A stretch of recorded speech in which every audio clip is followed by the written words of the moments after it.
What's going on, everybody? Welcome back to another live stream. So, today we're going to be talking about the best TVs so far, and pretty much we're going to go by brand and answer a lot of the questions that I've been seeing come up throughout the week. So, if you have questions, now is a good time to do so. And as always, we're just going to dive right in. So, hope you guys are having a happy Friday, and let's just get started. So, early on, Samsung is pretty much dominant. They're the ones that are pushing the most product onto the market. It basically looks like a total saturation war, if you will, where they're just kind of pumping out whatever they can, anything, honestly.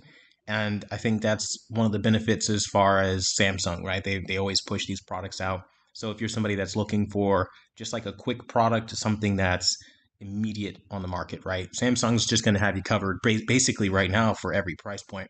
Where Sony, LG, and some of the other guys, we're going to have to wait longer, even into the later part of summer. So that's something that we're going to have to do, regardless of, you know, our desire to maybe buy something now or see what's going to happen. Now, I know a lot of people are looking forward to Sony's line with obviously what they do with their OLED this year with the QD OLED and things like that. But it's important to note, like, if Samsung is any indication, I wouldn't really get too hung up over the latest and the greatest because so far, as we've seen, it's not really so much of an advancement over the QD OLEDs we've already seen. And in fact, in a lot of areas, it's not really an improvement much at all. It's kind of more of the same in a lot of areas.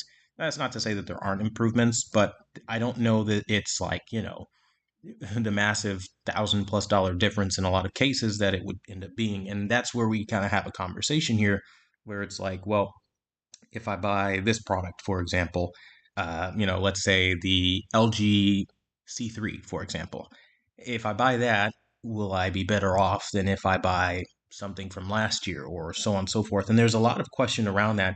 And I think honestly, obviously, budget is king, right? You do what you can with the budget. But also, it's important to note that like firmware does play a role in this as well. So that's where this gets super tricky. For example, like literally take any YouTuber that you've been watching throughout the year, and I guarantee you, not a single one of them have gone back and repurchased constantly with every single firmware and released new updated reviews as new firmware launches. It's just not realistic. So, a lot of the time, the information that you're getting around these products are going to be outdated. They're not going to be as up to date. So, that's why sometimes I like to wait a little bit longer before I dive into the review part of things because I don't want you guys to sit there like, hey, I want an updated review. Like I've had it happen where people want the latest firmware on the Samsung S95B, and I'm not doing that to my day one. So obviously that kind of creates some issues. But the point is simply put, like when you look at what the market is doing right now as far as televisions, there's not really a whole lot that it can do. It's just really, we're hitting more or less a ceiling, if you will. Like look at the QLEDs, for example. We know this year they're going to be mini LED. They're going to try to make them brighter and control the amount of bloom that we see, but we can expect there's going to be a little bit of bloom like we have every year. Motion, that's never really a focus of any year, to be honest. It's kind of like random who does good with motion and who does bad. So we're going to kind of have to play that one by eye and just kind of see, like, will it be able to pull ahead in certain areas or not? It's not something that we can control, but it is what it is. And then processing, that still remains kind of universally the same. Like LG's still doing all the same stuff with processing that they've been doing. They're not really touching on like new processors or what they've done differently. Same can be said about Sony, and the same can be said about Samsung, more or less. Now, Samsung this year claims that they have this auto HDR remastering thing to turn SDR into HDR. I haven't seen it once. I don't know if they meant that for a later update, but it just isn't there. I've looked in every menu, I've looked in every aspect of picture quality, settings, and it's just not there. So I don't know what to be said about that, but all I can say is it's one of those things, right? So I'm gonna try to answer some questions. I know there are a couple people that are asking questions, literally two so far, but if there are more, feel free to ask whatever you have. So Anthony, what's going on? You said very, very curious. We've got what do you think, or I'm sorry, what do you recommend, the Samsung QN90B or QN9085B or the X90K? I'd say the QN85B would probably be a better bet because the X90K has a lot in the way of blooming. And that's just simply because Sony, with their direction, they aim more towards, hey, I want you to go with that WOLED that we're producing. It's more expensive and it gives them the highest yield in their investment into that production line. where LEDs, they're kind of seemingly trying to phase it out in terms of releasing quality sets. Where Samsung, you can still get some sort of quality. It's definitely bloomy, but it's not anywhere near as bad as you have on the Sony X90K. The K series, I can't stress, is particularly bad and it's not very strong. So that would be what I would recommend there. What's going on, Alejandro? Thanks for being a member. You say Samsung S90B or S95B or the S95C. An upgrade to my current AAG 2019 question mark. I would say it is an upgrade. So the AAG, while it's good and everything, the colors can look a little dated by comparison. Where you're going to see the difference between the S95B, the S95C, and the AAG is going to be in terms of Sony's true HDR, auto HDR remastering feature that they had. And essentially, what it ends up looking like is Sony has like this ridiculous depth that can't be replicated on something like, let's say, the S95C, even. And it's something that is very unique to Sony, particularly with the highlights. Those really map very correctly, tight to the body of practical lighting in the background and things like that. So, regardless, you're not going to have any issues. I think that's one of the more impressive things that Sony was able to pull off with that particular processor, the X1 Extreme chip. Now, the S95B still pulls ahead in terms of color in little areas, like I showed in the comparison, where certain saturation points, like lightsabers or like skin tones, can be a little bit more accurate. You can also see a little bit more contrast. It's also a little bit better for shadow detail, where the 95C has a little bit more in the way of black crush. So that's kind of one of those things. But it is what it is, I suppose. Now, honestly speaking, to answer the second part, you're saying you're using it for PS5 gaming and you've been using my latest settings for the AAG, which definitely gave it another depth of gaming. I would say, honestly speaking, though, it's hard because, you're going to have to sacrifice the depth a little bit. And I think that's the part that even still, like on my S95B, I don't necessarily like having to give up the depth to the degree that I would have had on the Sony. But what I gain in terms of color saturation, throw, the brightness, and all that good stuff, it's an entirely different experience, right? And I think that's what's really going to be the more impressive thing. So, long-winded way of answering the question very thoroughly. Of course, I would stick with the S95B if I were you, for sure, Alejandro. Hope that helps. And if you have any additional questions, I'm here available to help you with that. Anthony says, what about Hisense? I believe Hisense is launching, don't quote me on this, it's either late June or late May. I believe they're leaning more towards the June mark.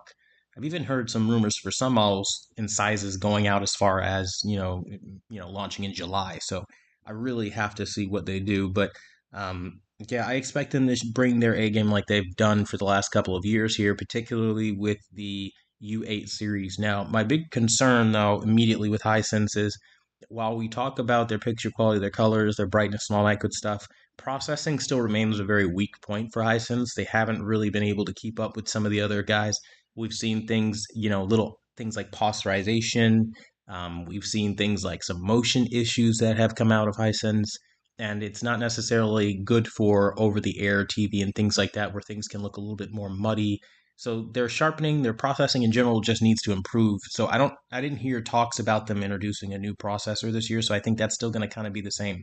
Now I did hear that UX is supposed to be like this amazing step up, but again, there's not really much emphasis on like this amazing new processor that'll help it in the long term.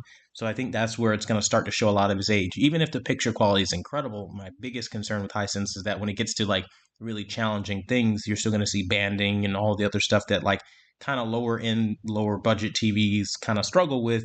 I think that's going to be the case again with Hisense. But on the flip side of the coin, you're going to have pretty much everything else be like amazing, kind of like 10 out of 10 in that regard. So I think that's one of the nice things there. We need S95C versus the LG G3. G3 got MLA. I mean, I don't know. I'll have to see where we are with the year, honestly. It really just does depend on timing to see if I'm able to do that. I do have the C3 on hand. We will be doing the C3 coverage, so you can expect that to go on in the weeks coming. But for the most part, it is what it is. There's not really much that can be done, right? As far as MLA versus Evo, for example, because that's what it's like the next step up. They keep raising the bar a little bit, I suppose. We'll see how different it is when the time comes. But I think it'll be interesting to see what happens. That's what I'll say there. Or the Sony A95K. Well, the A95K, I think it's got a beautiful picture.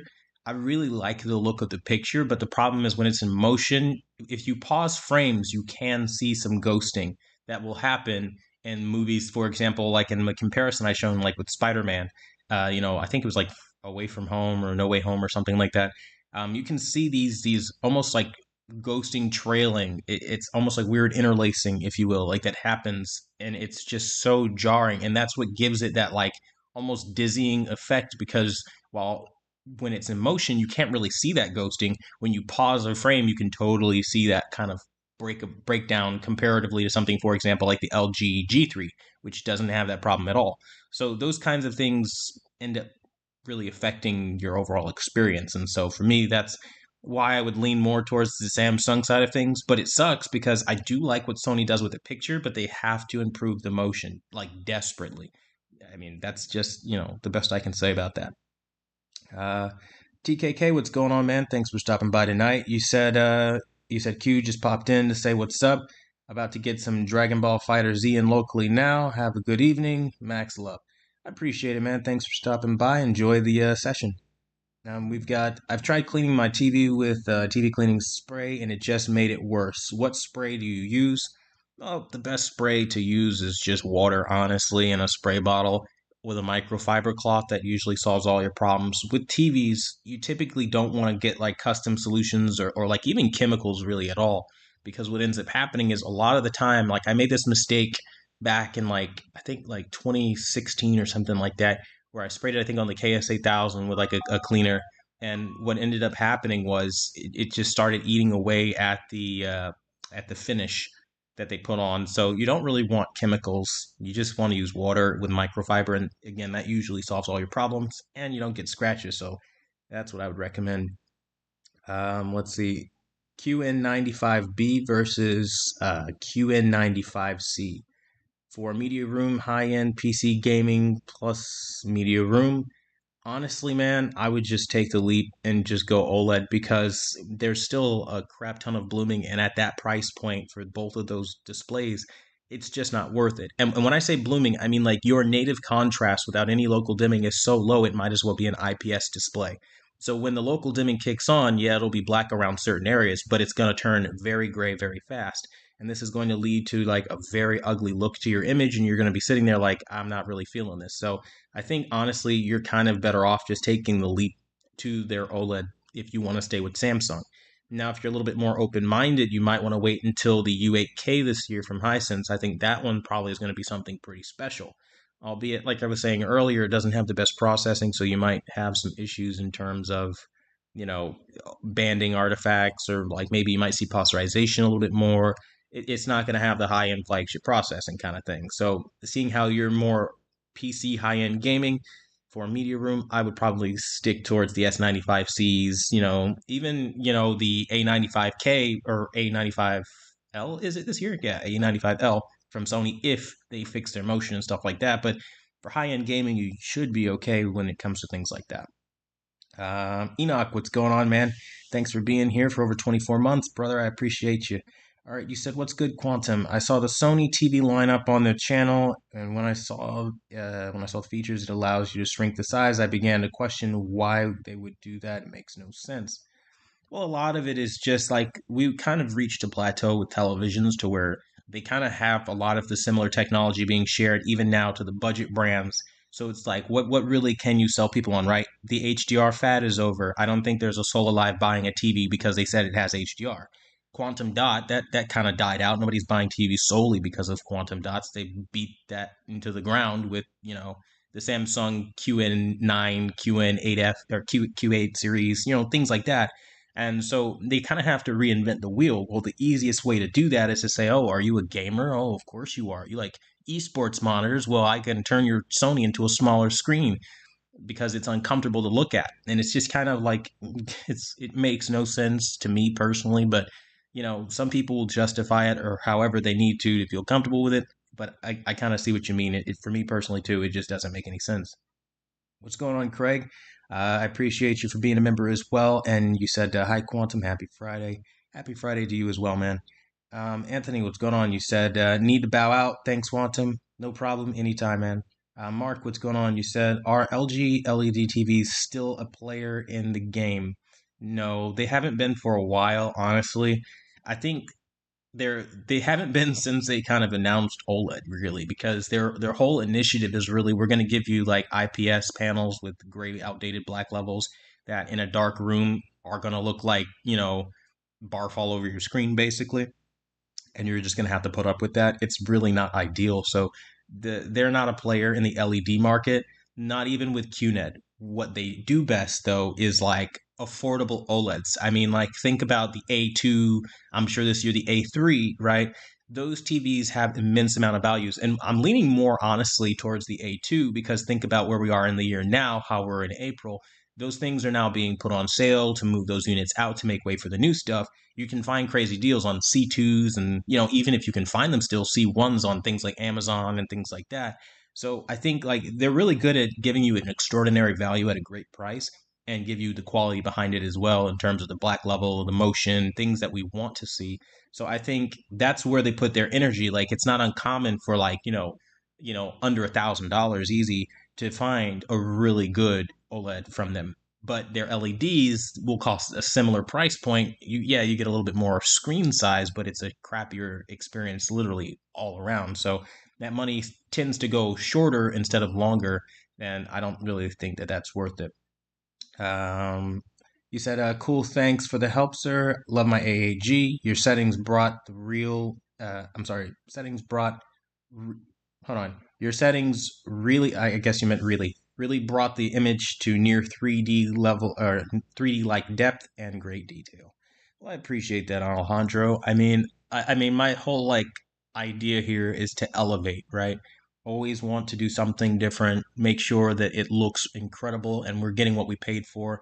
We're not being overcharged to do it, right? That's the most important thing. So I appreciate the feedback. It also helps for future, creations. Any feedback that I get, I always internalize it and make sure I use it for something positive. So thanks, man.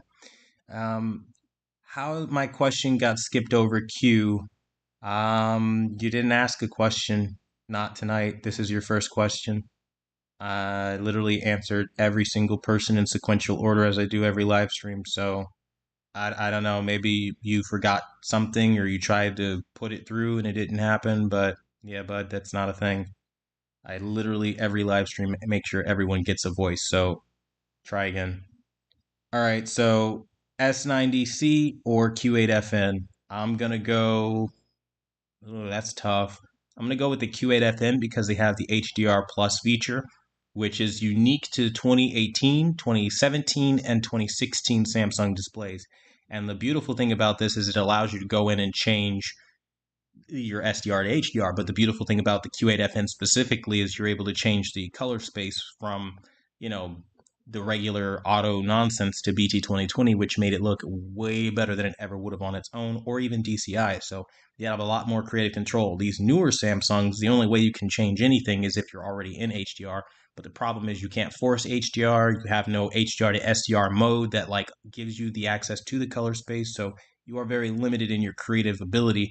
And even though it's QD OLED, which is an amazing benefit, while I saw it literally in Best Buy, it was not impressive. And I noticed like even more than the S95C, the colors were diluted from the S95C. So I don't even know how that happens on a QD OLED, but I guess maybe it's a way of them not offering the farm, I suppose, for a good price. I don't know their angle there, but the Q8FN, in my opinion, probably more versatile of a TV.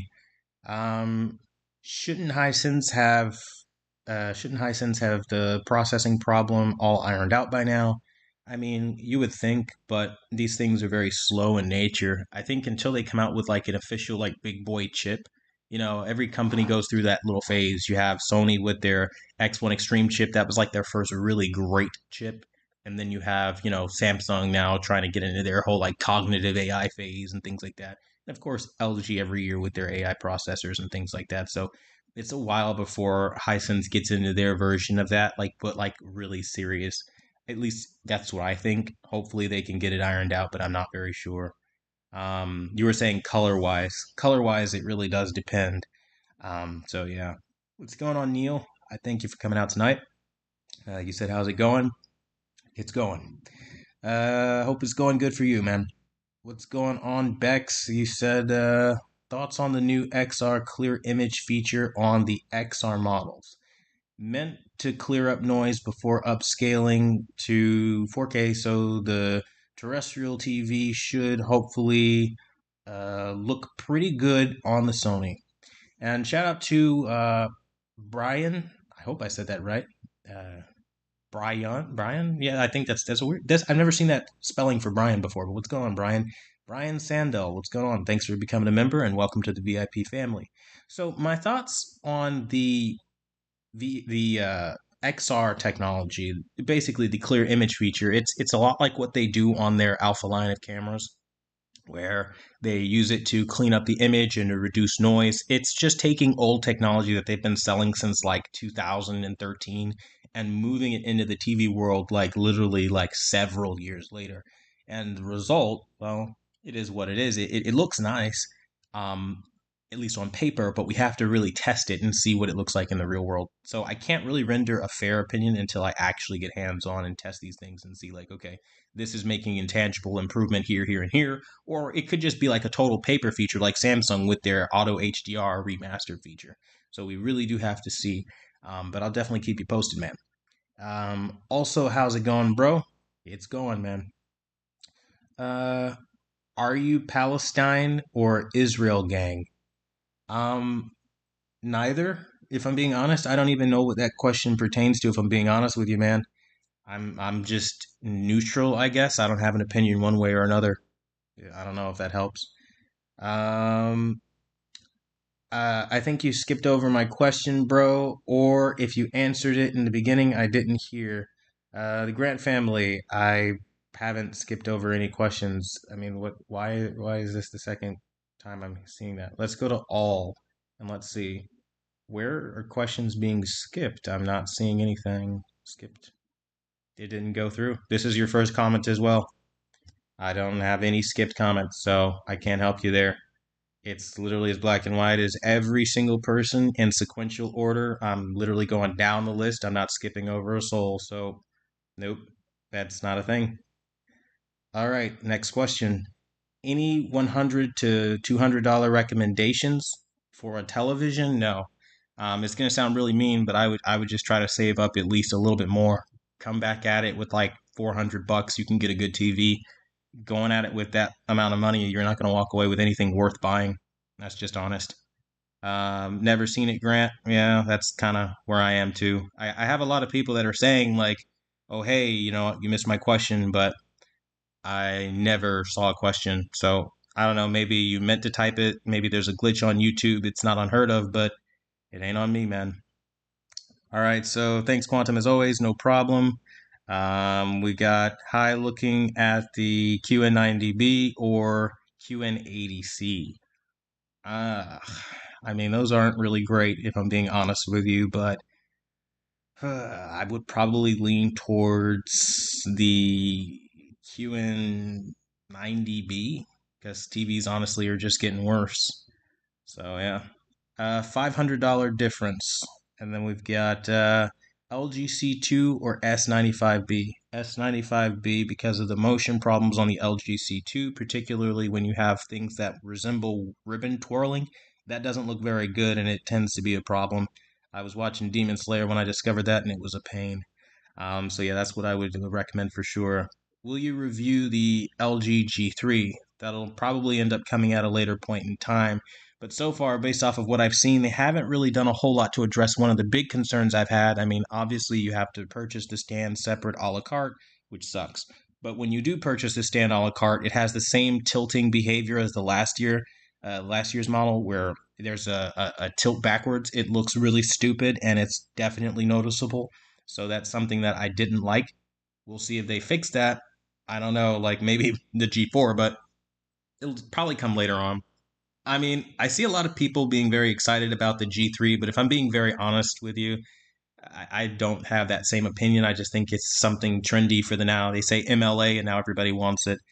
because they don't know what MLA is, right? If they were saying something, for example, like, oh, it's WOLED, nobody would be jumping out of their chair. So they had to say something to get you excited. And they promise extra brightness and all that stuff. But frankly, I'm really not excited when they start saying brightness. If they were to say something like, oh, we've got, SDR to really hone in on highlight detail, or like to, be super clear and crisp and three-dimensional, I would be jumping at a TV like that. But they don't talk like that anymore. So frankly, I wouldn't be too excited for that. But at a later date, perhaps. Uh, I'm a mix of a movie watcher, Xbox gamer, and of course, C1 isn't available. Yeah, I mean, I'd still go with the S95B. I think it's just the more well-rounded television, if I'm being honest with you. We've got. Is it because you test a lot? I'm sorry. Is it because you test a lot of it and it's not even worth buying? Which TV is that about? Because I don't know, like right off the top of my head. But yeah, I do test a lot. But sometimes it really does depend on what products. Like some products are just like non-rankable products for me. Products that just I know will never amount to much. I don't really give attention to. Like for example, Insignia QLEDs or like Fire TVs or stuff like that. I don't buy them because I know that they're not really worth very much. And for the same exact money, you can get literally something so much better if you go with one of the Chinese manufacturers. Now, I know people have a preference, and then therein lies another part of the conversation, but it's neither here nor now. I think that's kind of removed from the fact that the same money can go farther. But I don't know. What's going on? Brandon, you said I've seen apparently that the S95 or S90C is the same or even slight downgrade to the S95B. Is that true? I found that the S90C is nowhere near the same. So I found diluted colors that were worse than the S95C. The relevancy of this is because I did a comparison between the S95C and the S95B.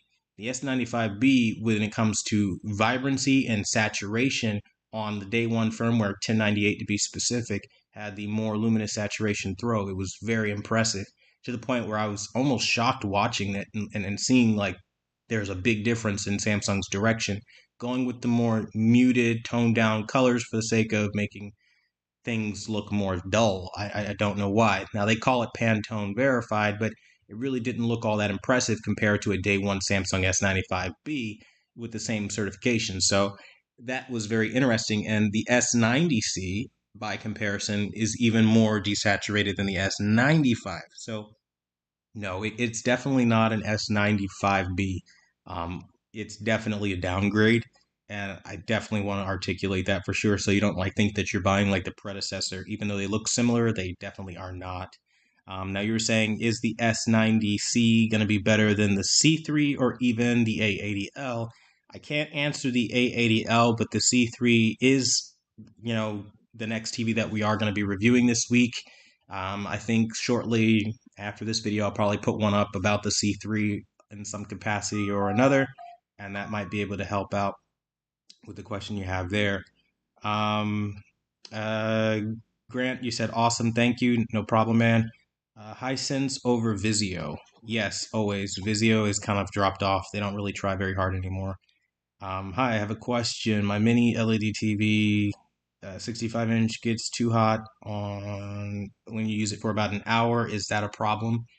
I mean, I don't know what gets too hot is. I mean, like, can you like cook an omelet on it, or like, is it just like the room gets warm or things like that? Because some TVs, when you use them for about an hour, the room does get warm, and it does depend entirely on the manufacturer. So I can't really answer that without knowing for sure off the top of my head what the situation is.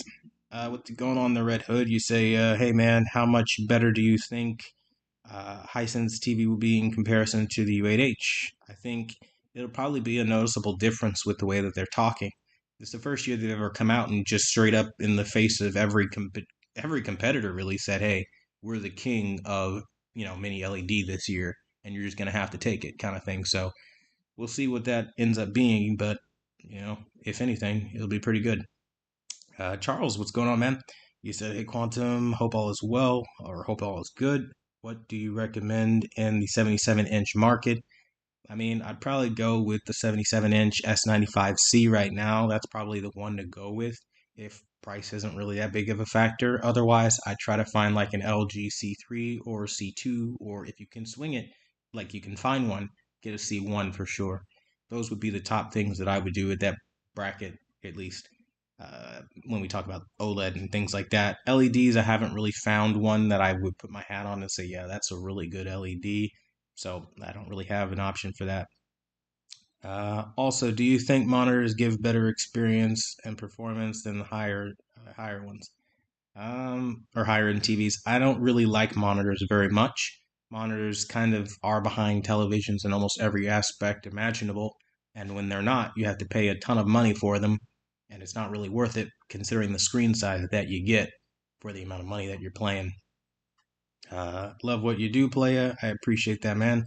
The only Samsung upgrade seems to be the S95C, or the 95C. You said number of zones on the 900B/C.